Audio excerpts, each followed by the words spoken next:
reason I called it global warming for fun and profit is we have an interesting remit here.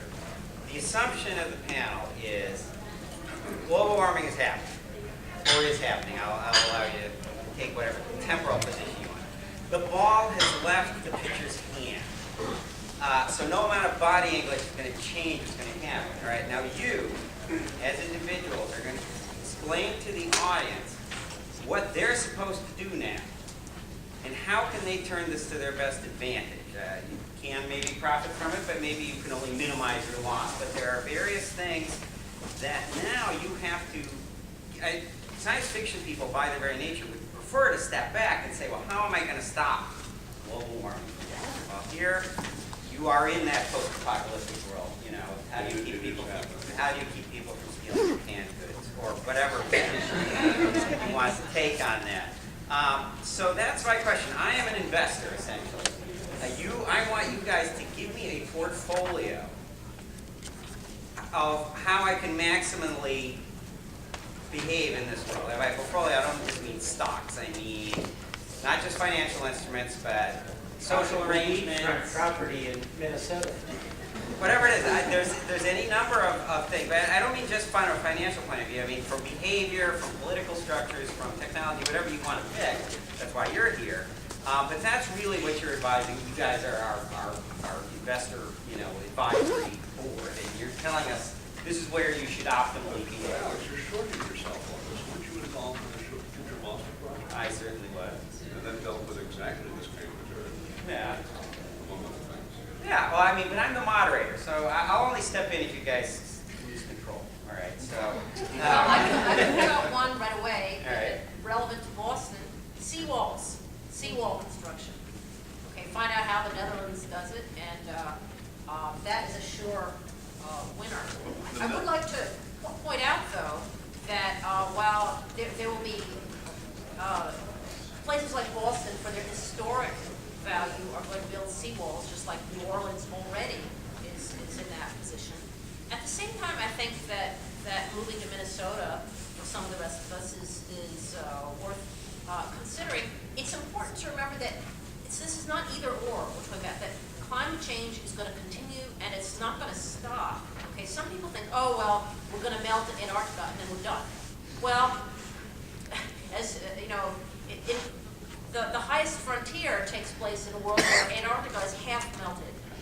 And the point is that what happens when Antarctica really is fully melted? We don't stop there, we keep going. So I think we have a multi-stage question to think about. And what happens to the oceans after the ice melts? What else happens to water when it's just water and it keeps getting hotter?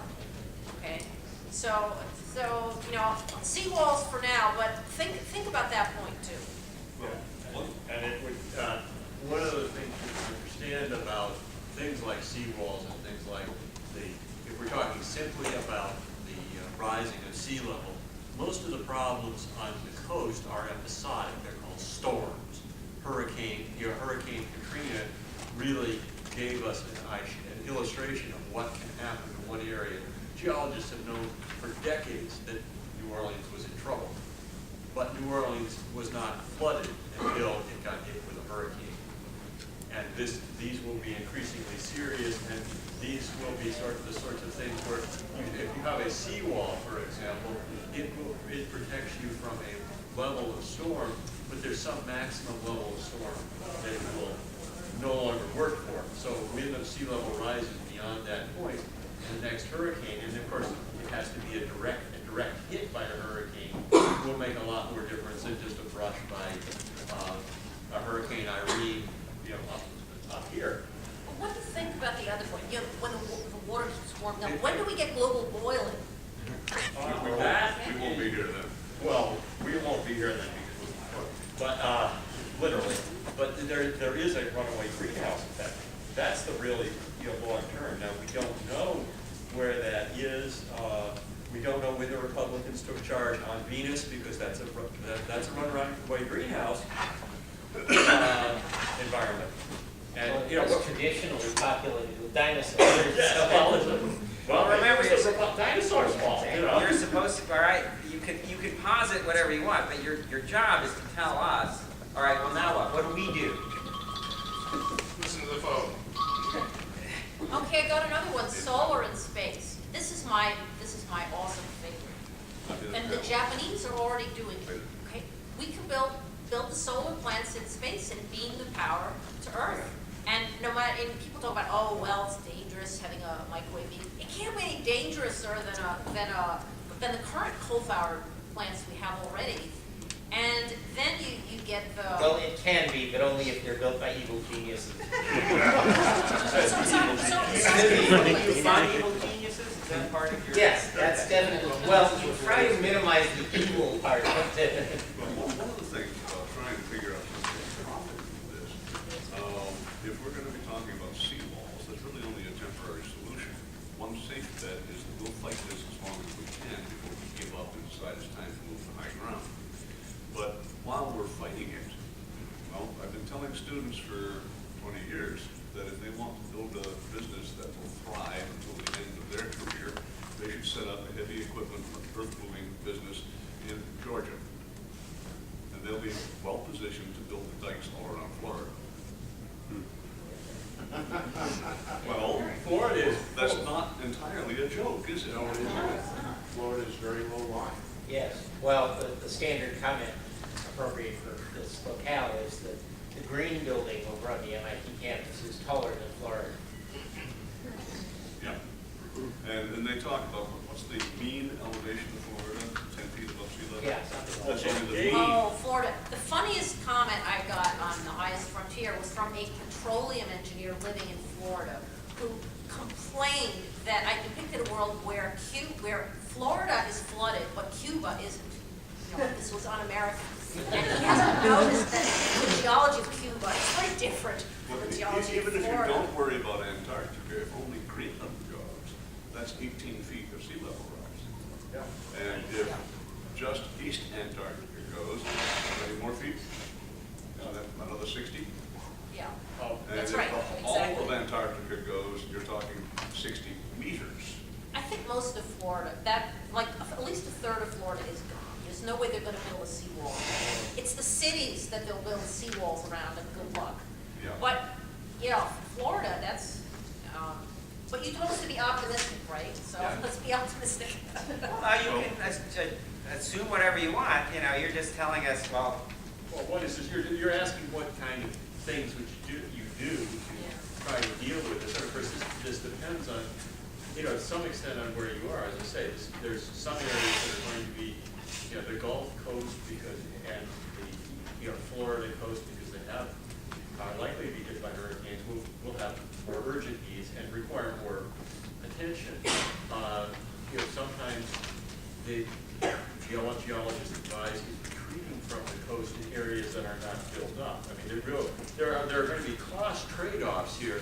What cities are worth defending and have enough property that are worth defending? There are shoreline geologists that are already saying Right, it's yeah. past time to relocate New Orleans. Yeah, they were Yeah, saying they that. did. They were saying. Yeah, But they they- didn't, in case you didn't notice. you're right. No, but nobody would listen to them. They did, you know, they've been saying that for 20 years. They're still not listening. And they're not listening. No, nobody wants to lose New Orleans. Yeah, You have to lose the battle before we're willing to take that drastic a step. But in the meantime, there are a lot of intermediate zones. And here in New England, one to say, depends on where you are, let's come a little closer to home. This particular winter is kind of lousy for anybody who is trying to run, say, a ski area. And yes, if it gets cold enough, they can make snow. But if it doesn't get that cold, what are they going to do? This is one of the things I was talking about with that class on Thursday. And everybody's saying, well, okay, this is going to be a problem. They like to go skiing. And I said, well, how do cross-country skiers train during the snowstorm?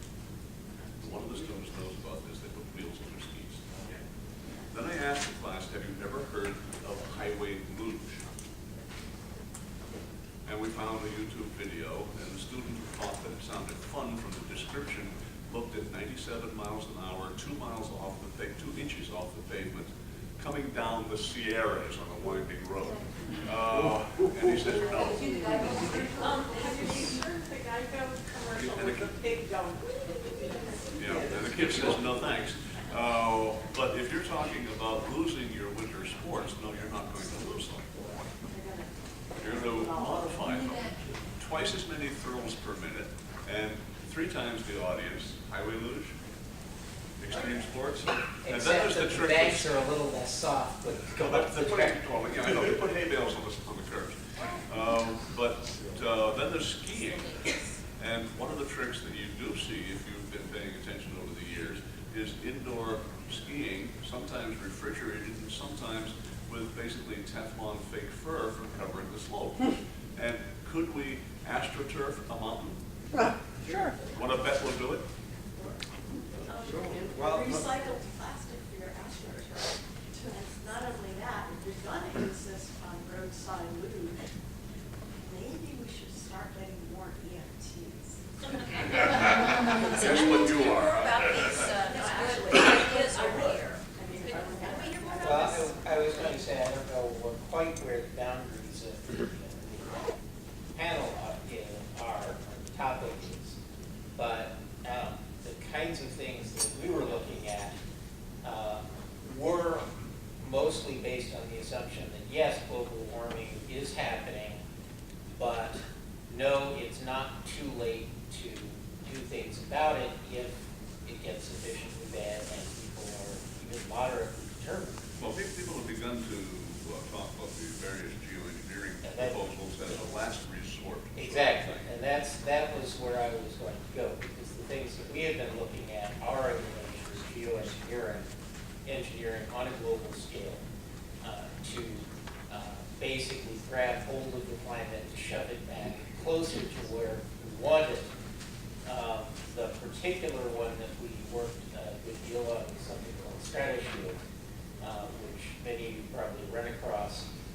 The idea being that you can inject certain aerosols up into the stratosphere, and they will essentially reflect sunlight from away from the earth and lower the heating, and they stay up for sort of the right amount of time. That is, They they do stay have up. to keep being renewed.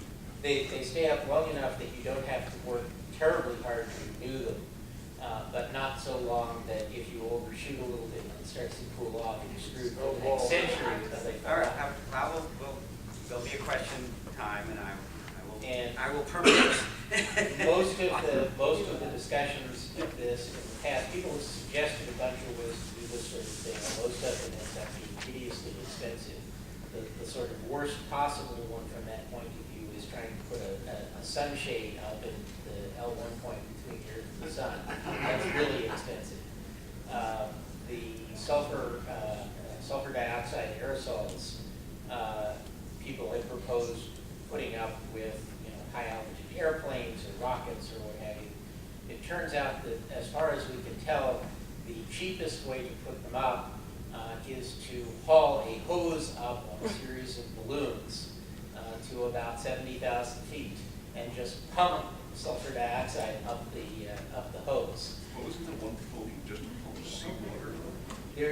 There are some other concepts for seawater does not reside at high altitude long enough and it doesn't reflect enough.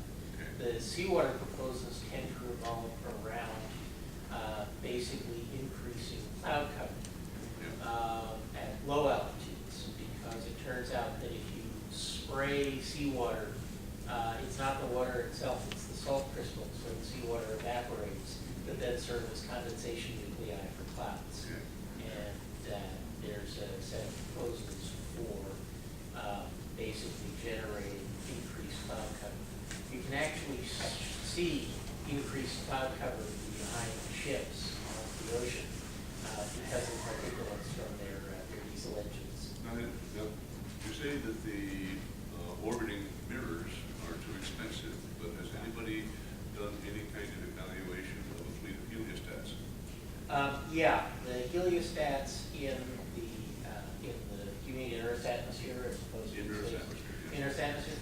Heliostats are probably better than putting them in space, but they tend to have a fairly high maintenance cost. Okay. The one advantage of the space mirrors is that once they're up, they stay there indefinitely, pretty much by themselves, if you do them right. Some are heated hot air balloons. Yeah. basically. But, I mean, the thing is, there are lots of ways that you can cool off the planet, and those go all the way down to painting, making sure that you paint your highways white. Or rooftops. Or rooftops. That's different. Most of them, though, on a dollars per watt basis, are orders of magnitude more expensive than pumping them.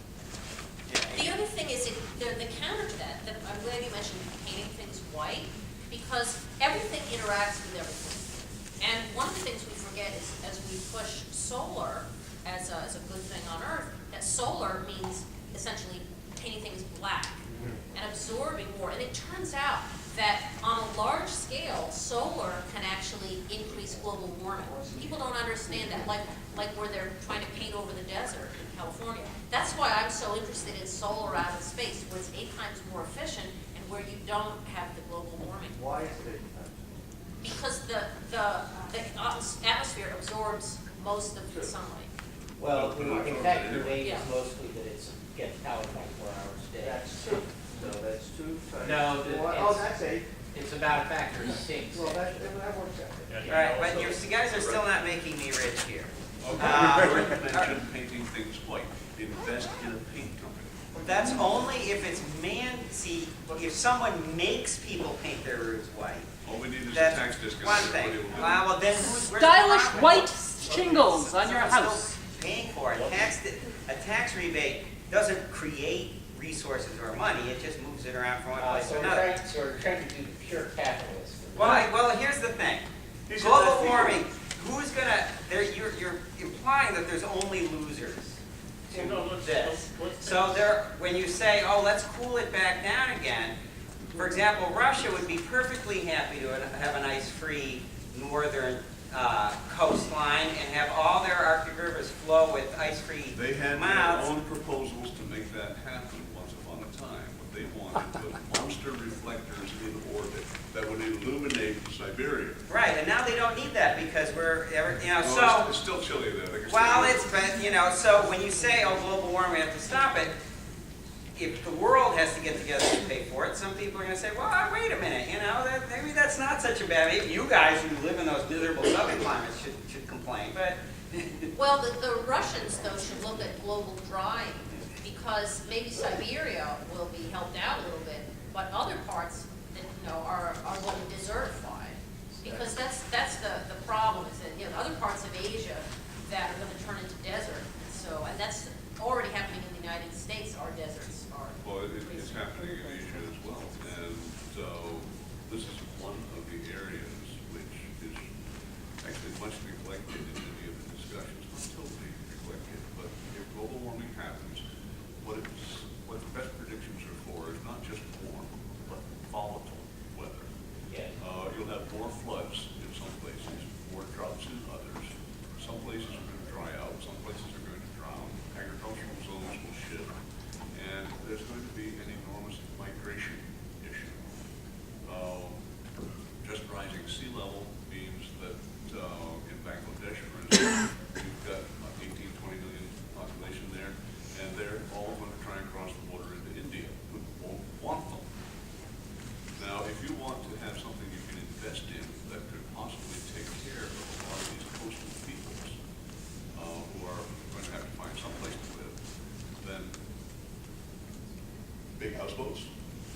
Well, no, that's what I'll give you another, somewhat facetious example, but I suspect in a real world would actually happen. Once you've identified that the problem is real, you know who the culprits are. You sue them. Who, us? Yeah. Well, You're suing yourself? no, you sue the oil companies. Oh, because all they made the us oil drive companies, and and fly all into all those the things. Well, there's your growth industry. Yeah, right. From We're all in liars. this together. It's all their fault. We otherwise would be living But that's the way perfectly. the world's going, that's the way Right, it's but gonna that's happen. still just gonna reallocate research, it's just But it's gonna. going to in some sense, it would reallocate, I mean, I think in some senses it's inevitable, but I think in some cases, part of it is just redistributing income into more productive uses than yachts for the CEOs. Well, taxation. The reallocation business, though, is kind of interesting because there's been some very interesting examples of forward thinking in this connection. Maldives, the previous president, the one that just been deposed, got an awful lot of press attention because he said, let us take our tourist incomes, which is a lot of money coming in, and put a large part of it in the bank and leave it there. So that when the sea level rises, what does it take, about 3 feet? Yeah, that Mount Everest is very low. Then we can go and buy a piece of Australia, for instance. And Kiribati in the South Seas takes another example. They haven't lost their president so far. Says, okay, let us fund the kids' educations elsewhere. We'll send the kids to America, China, Japan, Europe, wherever, to get advanced degrees. And then when the homeland is drowning, they can bring the family with them. Well, think about it, that would work. Yeah. Very good point. So, but it's in fiction, it's pleasant to blame some large entity for our fate, but we're all in the boat together, and we got into that boat, and we still are. I don't care if you tell me how terrible global warming is, and I like to think I care about it. I drive my car, and if I want to go on vacation, I get in an airplane and I fly there. I don't stay home and, grow Right, but rutabagas it's in my not a matter of backyard. whose fault it is, but taxing things for their actual costs, their full costs, that is a very reasonable idea. And it doesn't matter of fault, it's just plain dollars and cents. If whoever's fault it is, if the usage of a certain amount of oil causes a certain amount of global warming, it should be taxed appropriately so that that can go into Regrettably, over the next little while, it's going to be mostly Chinese coal. We're not very much in a position to tax. Yeah, no one. Turning externalities into internalities, another one of those topics in environmental economics, is something that the academics can agree on. We should be doing that. But when it comes time to get down to the nitty-gritty and figure out some way to get everybody to agree on, let's do it, no way. Yeah. We have people who don't think there's even a problem yet. And unfortunately, and this is sort of a generic criticism of the human species, we learn best when our pants are on fire. And they aren't on fire yet. Yeah, they're just a little warm, that's all. Yeah. Well, I think let's go back a little bit. We talked about things like the inefficiency of solar energy. One of the things that can be done to improve, to combat this, and I think any realistic solution to climate change is going to involve a lot of different activities. So I'm picking out one example here, but you have to have a very big package because it's a very complex issue. One of the things we want to do is design solar cell efficiency is now in the 10 to 20% rate, in terms of electricity out from solar energy. What you want is a far more efficient way of capturing that energy, and if you could get that up to 60 or 70 or 80%. Theoretical 30. Well, it's 30 on a single layer solar cell on certain assumptions because of the poor spectral sort, poor absorption of spectrum. So what you want to do is price per watt that they're concerned yeah, with. but let me finish this because what I'm trying to finish, find a way to absorb 100% of this energy, or closer to 100% of this energy. We have probably split the spectrum into a number of different slices. Each one of those slices can be absorbed much more efficiently because of the way that semiconductors work. We can already do that with multi-layers. Yeah, multi-layer solar cells are up to 40 solar concentrators. They're just expensive. Yeah, they're expensive, but you've got, there are the point is, you focus in on that technology issue, that sort of technology, that one particular technology issue. And the advantage of focusing on the one particular technology issue is it can be done at a reasonable scale. I can tell actually now it has been published in a couple of places on Boskone, a project that I was Now it can be. consulting on a couple of years ago. A gentleman who actually used to be in some microsystems came up with what he thought was the ideal solution for this, which was to put very large concave mirror solar collectors floating at 70,000 feet, reflecting the light into light pipes that would come all the way down to the atmosphere to the ground, conventional power plants to replace the boilers. And he had several very, very clever aspects to this, one of which was how the light pipes worked. It turns out that you can't make them with a tube with mirrored walls because the mirrors absorb too much light. But there is a clever optical trick where you can line a cylinder with little prism ridges, and the light will totally internally reflect off of the ridges and be bounced down very efficiently. All sorts of things like this that were very cleverly worked out. And it almost, I mean, it was one of these things where it looked so good at first glance that I know a number of people who got really excited about this. And then we started pointing out, well, you know, there's high winds up there sometimes, not all the time. Well, we'll detach the solar collector from the stalk and let it fly downwind, and then we'll drag it back after the wind's died down. Okay. Well, and the one that finally killed it was that these things were going to be kilometer-plus size collectors floating 20 kilometers overhead. The phrase "power plant of Damocles" came. And the notion of what would happen if one of these things did get loose and come down. The light pipe would be a 20-kilometer long by 100-meter wide multi-layer strip of plastic laid across the countryside. And the collector would be even worse because it would be a square kilometer of these structural cells, which were originally filled with hydrogen, plus lots of plastic, sort of settling over a large chunk of the countryside, and heaven help the poor people who were underneath it when it came down. So we finally decided that what would kill it would be the insurance costs. It was a lovely idea. It belongs in at least one science fiction novel.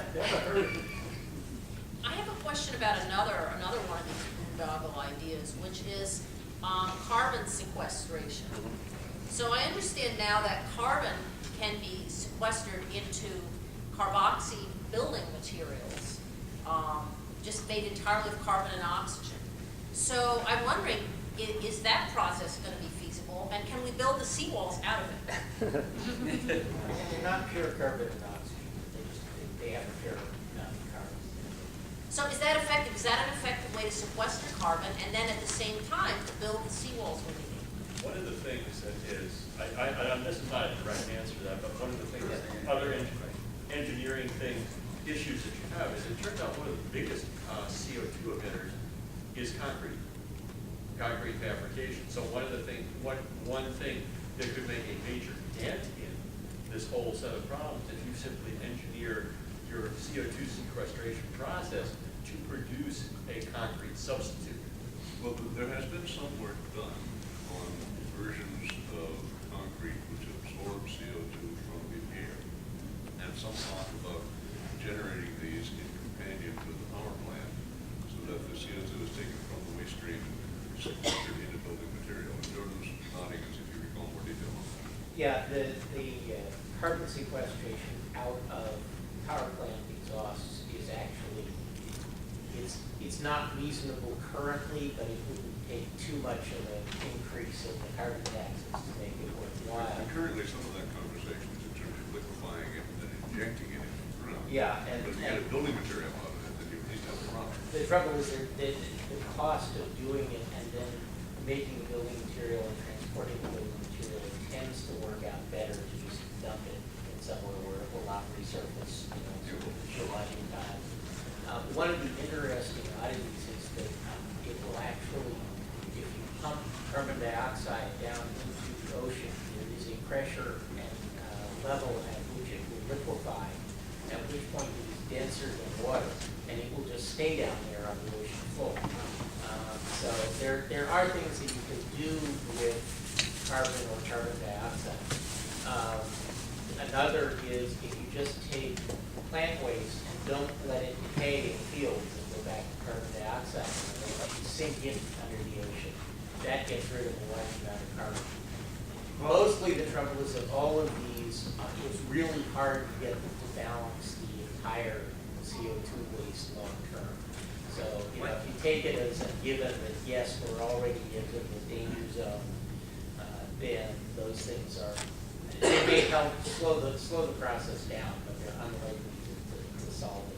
One of the interesting things about, just where are we in the danger zone is that most of the projections that we see, they're talking about how much the temperature is going to go up by 2100 and how much the sea level might go up by then. There's one study that was done that I'm aware of that says, well, okay, what about 2600? And the numbers on that one were frightening. And how long is that span of time? Where were we 500 years ago? That was like, well, a little before that. But we're talking about the lifetime of America to date. Let's sum it up. And there we go. That's not that far.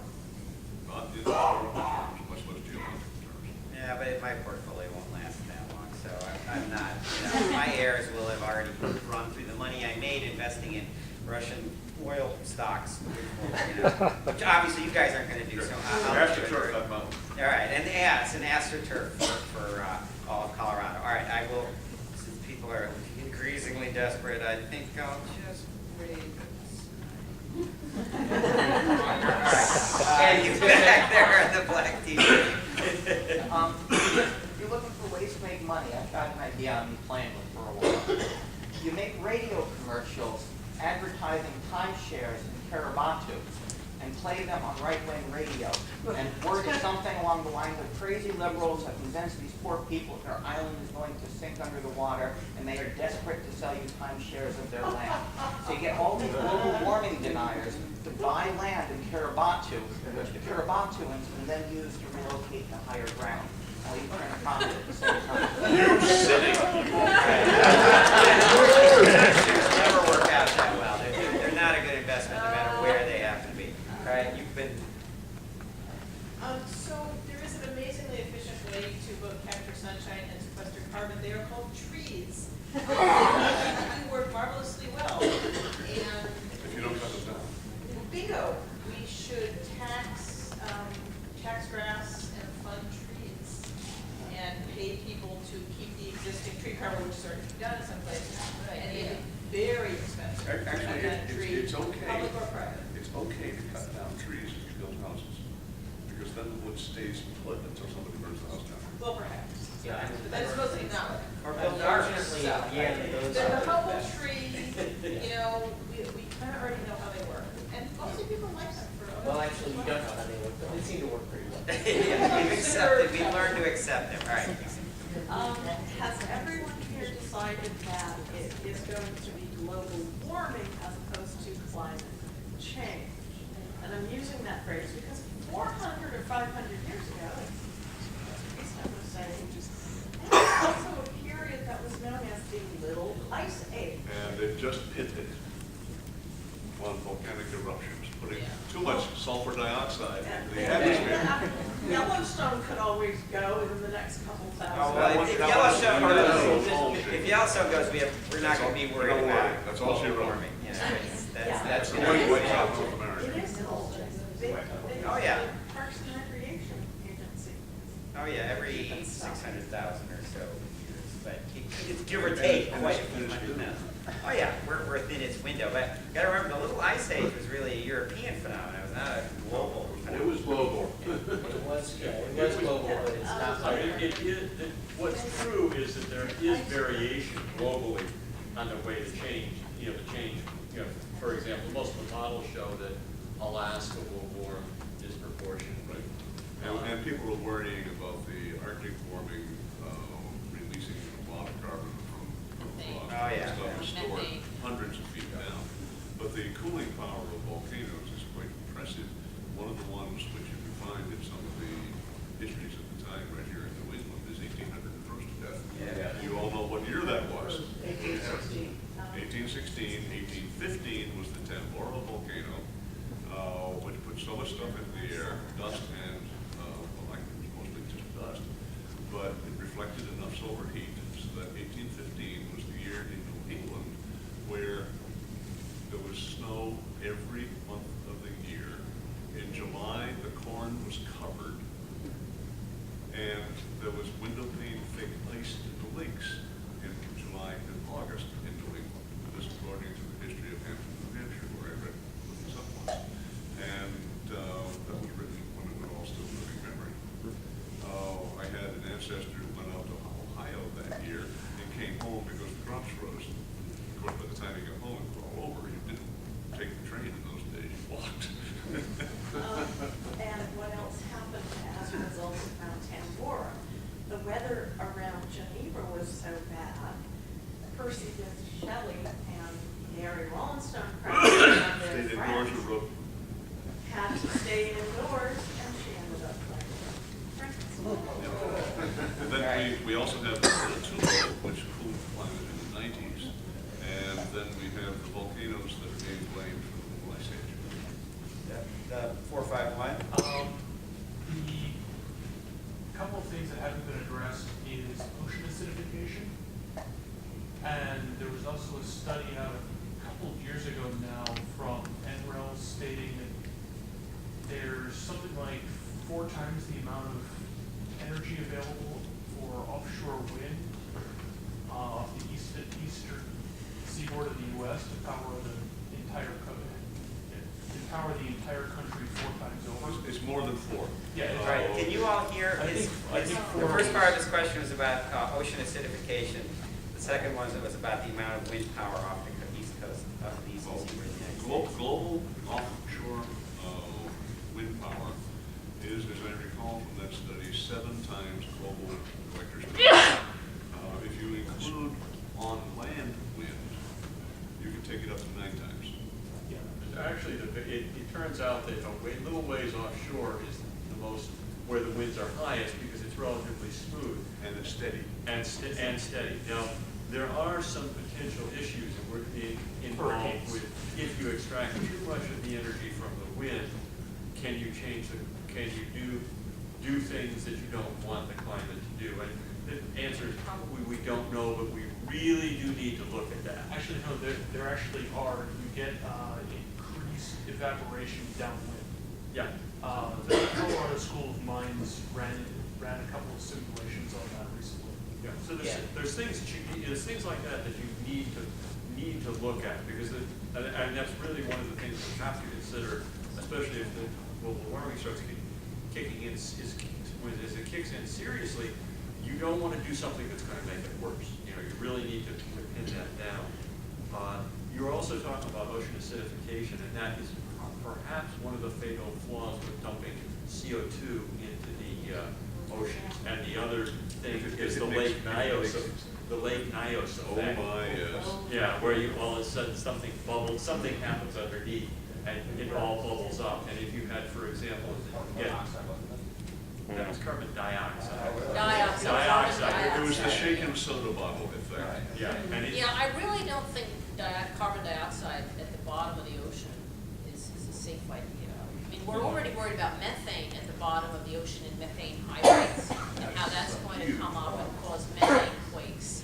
So I think we need to watch The that. release Is there a mechanisms way are of different. bringing that up and using it in Oh, a yes, safe people way? were talking about mining the hydrates. Yeah, they're talking about mining methane. That's been talked about for years, but that, of course, adds to global warming because you get the.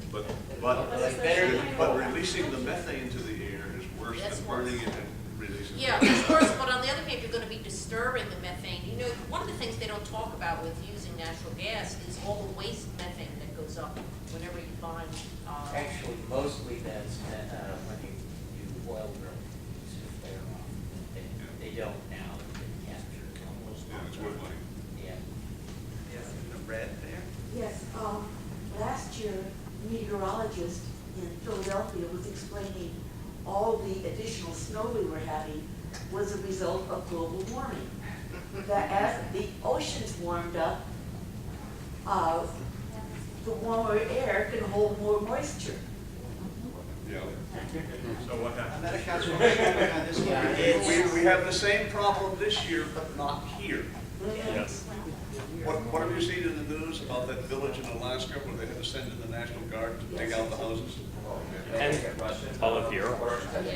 Yeah, but it's always dangerous, I would say, to take year by year variations and trace their causation exactly. It's just not. Yeah, that doesn't work. That's one of the problems that makes this. And everyone fights all. Oh yeah, look, it rained a lot this time. That was, so.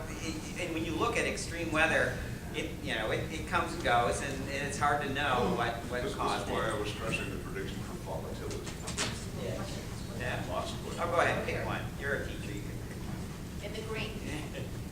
I'm wondering if any of the panel has an idea of what the technology adoption curve for any of these solutions will be. I mean, are we going to sort of like Sure. drip along incrementally, and then there's like some massive disaster, and then When our pants are on fire, we will get our act together.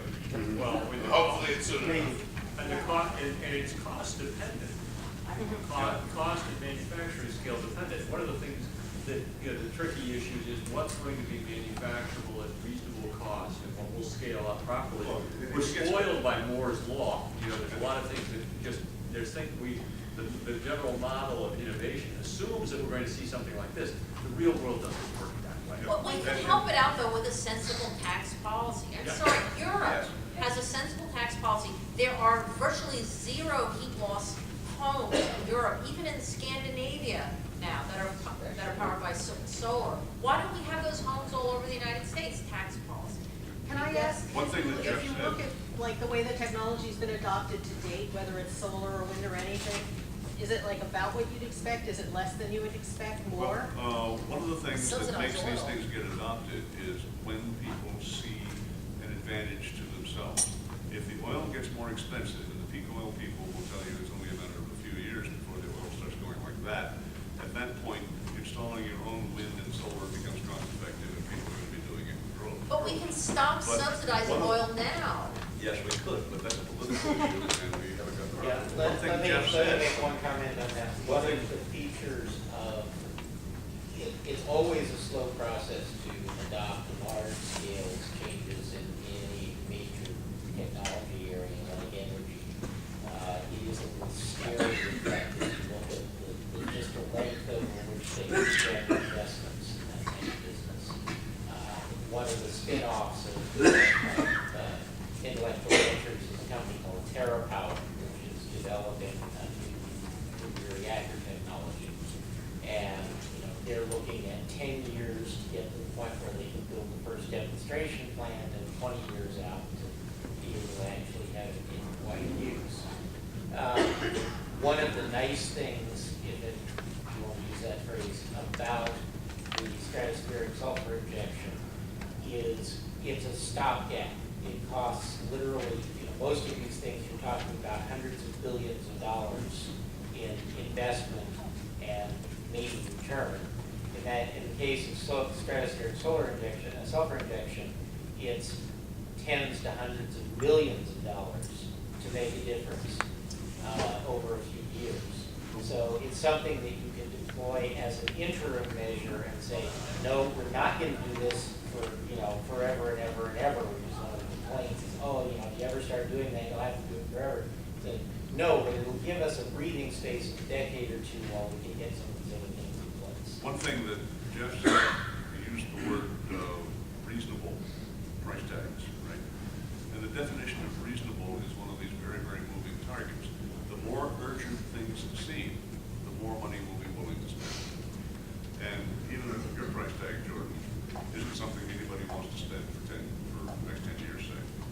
Actually, people would routinely spend tens of millions of dollars on something like this if there were some agreement that it were desirable. That's within pocket change level. Yeah, but I think we're a ways from that agreement. Yeah, well, that's That's that when I we need would to have say. some urgent effects showing up. Not get the agreement. And we're only talking about here, this is a global problem. We gotta get the Chinas and the other, quote, developing countries, which have a completely different mindset than we do. Yeah. So, So to follow up on that, the question is how do you pay for it? Because individual countries doing something doesn't solve the problem. You need it to be solved globally. So for instance, you need the UN to be able to tax all oil or something, some global coordination of this. And how the hell do we accomplish that? That's lovely. And then you put the aerosol up, and there's a rainstorm that wipes out somebody's crops, so they sue you, and then you've got litigation for the next 30 Well, years. if you destroy the crops over a large enough area, this will help solve the problem by reducing population. Oh, okay. But see, actually, I would argue that this argument, why do we do something when China's not going to do it? We forget that actually people follow the American lead. The reason why China doesn't do it is that America doesn't do it. If, Europe has shown something works. If we change our tax policy, we will benefit as a country, we'll have better energy, we'll be more efficient. Eventually, China will do it. Look at environmental regulations. China is now highly polluted, but they're starting to put in more stringent environmental standards. So this is where leadership, we need to lead the way in these things, and that's the answer to that issue. And then these other countries will eventually follow our lead. Well, the stats that I've seen indicate that China is already a world leader in installing solar and wind, because they do see the problem, and not waiting for us to do it. Well, actually, China has driven the cost of equivalent tanks for solar power plants down by a factor of several over the last few years. That is why Cylinder and various other American solar companies are dying, is because they were all investing in various high-tech, advanced solar panel technologies, and the Chinese just started making plain old solar cell panels that people have had on their roofs for decades, started doing it for 50 cents a watt. And we've been talking for years about, yes, we have to get this mass manufacture so we can get some economies of scale. Yes, And it's the true. Chinese said, okay. Yeah, I would say it's dangerous to take Chinese prices at face value. There's no transparent pricing Chinese from also. China. Well, yeah, but really, the numbers from the People's Republic are pretty close to useless as far as, I have no idea how much subsidization there is behind those. No, they actually can produce at those prices. Getting it started was heavily subsidized, but they actually can produce. The economies of scale do kick in. Yeah, Well, especially at those labor prices. I was gonna say, a lot of it is labor prices. Okay. All right, we have time for probably 2 more questions. I'll do Philip here in front. Based on history, I suspect the very best remedies will not catch on even when our dams are on fire, because they won't be understood by most people. But I think there is a strategy that would allow a prosperous investor to make millions more by first investing in a research institute that will gain credibility by savagely attacking and disproving the claims of those advocating the third-rate and fourth-rate remedies and destroying those worst alternatives. And having gotten your political credibility, then you can get your second-rate schemes tax favored and make a fortune. All right, and I'll do that man over there. This is a room full of very smart people, and we've been focusing on the technology. I'd like to say that humanity is going to get through this climate crisis like human beings by sharing, and this country, with our very imperialist technology as we use it, is the last place that could be driving the effort. So, a different point of view. Quote unquote, we're going to get through this like human beings by sharing. And the United States does not have the behavior to be capable of leading that effort. And I wish we had a third world point of view like we did last year at a similar panel. Thanks, everybody. Thanks so much. Donations in the world per capita are. That shares pretty well. It's true, I guess. I don't know. I'd also like to point out something.